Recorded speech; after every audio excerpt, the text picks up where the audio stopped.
हर हर महादेव। श्री काशी विश्वनाथ मंदिर न्यास परिसर में जो भी प्रसाद इस समय वितरित हो रहा है उसमें मूल्य में कोई परिवर्तन नहीं हुआ है। यह अवगत कराना चाहेंगे कि पहले जो प्रसाद बिकता था वो शहर में बिकने वाली मिठाई थी जो प्रसाद के रूप में यहाँ बिकती थी।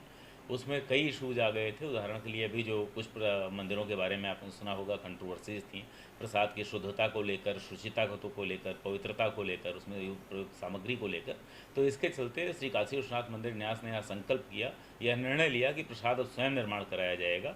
और चूंकि मंदिर के पास अपनी कोई फैसिलिटी नहीं निर्माण करवाने की, और एक जो शुद्ध फैसिलिटी होती है जिसमें सीसीटीवी मॉनिटरिंग के अंतर्गत और सारे मानकों को पूरा करते हुए अत्याधुनिक तरीके से प्रसाद अथवा कोई खाद्य सामग्री अथवा मिष्ठान का निर्माण किया जा सके, ऐसी एक फैसिलिटी का निर्माण करने में ही कई 100 करोड़ रुपए का खर्च होने का वह का अनुमान था। तो वाराणसी में इस तरह की सबसे अच्छी जो फैसिलिटी हो सकती थी उसकी तलाश की गई। तो बनास डेयरी नामक एक सहकारी क्षेत्र का संस्थान है जिसमें काशी के, उत्तर प्रदेश के भी जो दुग्ध उत्पादक और कृषक हैं वो सम्मिलित हैं, उनकी सहभागिता है। सहकारिता का जो मानक होता है, मॉडल होता है, उसके अंतर्गत उसी संस्थान का जो यहाँ पर जो फूड प्रोसेसिंग यूनिट है वो सबसे अत्याधुनिक पाई गई, जहाँ पूरी मॉनिटरिंग के साथ और जो श्री काशी विश्वनाथ मंदिर न्यास के नियम हैं जिनमें सनातन धर्मी ही प्रसाद निर्माण की प्रक्रिया में लग सकते हैं, इस तरह का बैकग्राउंड चेक एम्प्लाइज का करते हुए हम इंश्योर कर सकते थे जहाँ पूजा के लिए एक मंदिर स्थापित करके प्रतिदिन पूजा पाठ के बाद सनातन दृष्टि से ही कार्य किया जा सके। तो इन सब चीज़ों को जहाँ पर हम लागू कर सकते थे, इस प्रकार की फैसिलिटी के चयन में बनास डेयरी का जो फूड प्रोसेसिंग यूनिट था उसको उपयुक्त पाया गया। तो उस फूड प्रोसेसिंग यूनिट का प्रयोग करते हुए मंदिर अब अपने प्रसाद का निर्माण स्वयं करवा रहा है और मंदिर स्थित काउंटर से उन प्रसाद को विक्रय किया जा रहा है।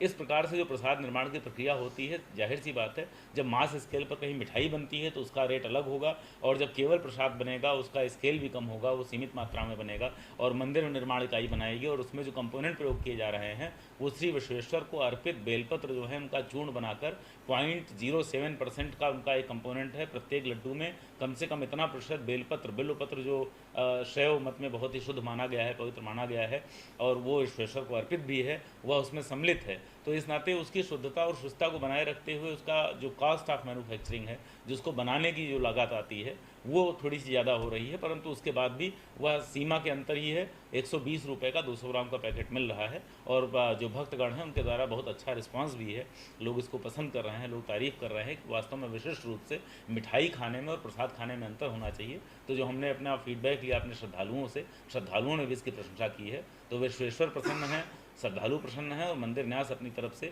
पूरी तरह से शुद्धता के साथ, शुचिता के साथ, सनातन गरिमा को स्थापित करते हुए और शास्त्रीय परंपरा का निर्वहन करते हुए यह प्रसाद उपलब्ध करवाने में अपने आप को गर्व का अनुभूति करता है। और इसका निश्चित रूप से आगे इसको और ज़्यादा हम संवर्धित करने के लिए और भी इस तरह के सनातन नवाचार करने के लिए कृतसंकल्पित। अब वीआईपी दर्शन जैसा कोई कॉन्सेप्ट नहीं है, यह मैं आपको अवगत कराना चाहूँगा। श्री विश्वेश्वर के धाम में सभी लोग सामान्य हैं, सभी श्रद्धालुओं का समान स्वागत है और सभी वीआईपी हैं या सभी सामान्य हैं, सभी के लिए हमारे पास एक जैसी व्यवस्था है। परंतु इसमें कई बार होता है कि धाम में अधिक से अधिक समय बिताने का हर भक्त का, हर श्रद्धालु का मन होता है, तो लोग लाइन में लगते हैं। जो समय लाइन में लगता है उसमें लाइन में लगकर लोग दर्शन करते हैं, इसके बाद भी यहाँ बैठे रहते हैं, धाम में समय व्यतीत करते हैं। परंतु कतिपय कारणों से लंबे समय से यह डिमांड थी कि कई बार श्रद्धालु आते हैं, उनको किसी को फ्लाइट पकड़नी हुई, ट्रेन पकड़नी हुई, किसी के पास छोटा बच्चा हुआ तो उसके पास समय कम होता है। जिन लोगों के पास समय कम होता है उनके लिए एक अलग लाइन का प्रावधान किया गया था, जिसमें एक टिकट का कंपोनेंट रखा गया था, जिसमें पहले 300 रुपये का टिकट हुआ करता था और 50 रुपये का प्रसाद का कंपोनेंट अनिवार्यता उसमें जोड़ दिया गया था।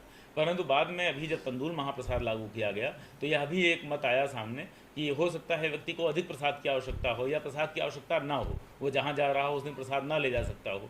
तो इस तरह की परिस्थितियों के लिए प्रसाद की अनिवार्यता वाला जो कंपोनेंट है उसको समाप्त किया गया है। तो जो 50 रुपये का प्रसाद पहले अनिवार्यता दिया ही दिया जाता था, वह कंपोनेंट समाप्त किए जाने के कारण अब 250 रुपये में सुगम दर्शन का टिकट जो पहले का मूल्य था उसी मूल्य में मिल रहा है। तो ऐसा कोई परिवर्तन नहीं हुआ है।